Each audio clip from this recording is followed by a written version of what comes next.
দেখুন, বাংলায় জননেত্রী মাননীয় মুখ্যমন্ত্রী মমতা বন্দ্যোপাধ্যায় এবং সর্বভারতীয় সাধারণ সম্পাদক এবং আমাদের সংসদ অভিষেক বন্দ্যোপাধ্যায়ের নির্দেশে খেলা হবে যে কর্মসূচি, যারা যুব সম্প্রদায় রয়েছেন সেই যুবদের উদ্দেশ্যে খেলা হবে আমাদের কর্মসূচি চালু হয়েছে। বিভিন্ন ব্লক, একদিকে যেমন আমাদের গৌরবোজ্জ্বল 15 বছর চলছে মহিলাদের নিয়ে পাড়ায় পাড়ায়, তেমনি অন্যদিকে চলছে আমাদের ব্লক টাউনে যারা যুব সভাপতি আছেন, যিনি ডিস্ট্রিক্টের প্রেসিডেন্টের যুব, ওনাদের উদ্যোগে, ওনাদের সকলের সহযোগিতায় এবং সকলের ঐকান্তিক প্রচেষ্টায় একদিকে যেমন খেলা হবে কর্মসূচি চলছে, অন্যদিকে চলছে আমাদের গৌরবোজ্জ্বল 15 বছর উন্নয়নের পাঁচালী।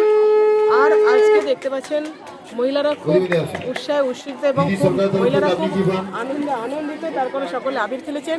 কারণ কি, আজকে বাংলার বাজেট ছিল, সেই বাজেটে যারা লক্ষ্মীর ভাণ্ডারে যারা 1500 টাকা করে যারা 1200 পেতেন তারা পাচ্ছেন 1700, আর যারা 1000 পাচ্ছিলেন তারা পাবেন 1500।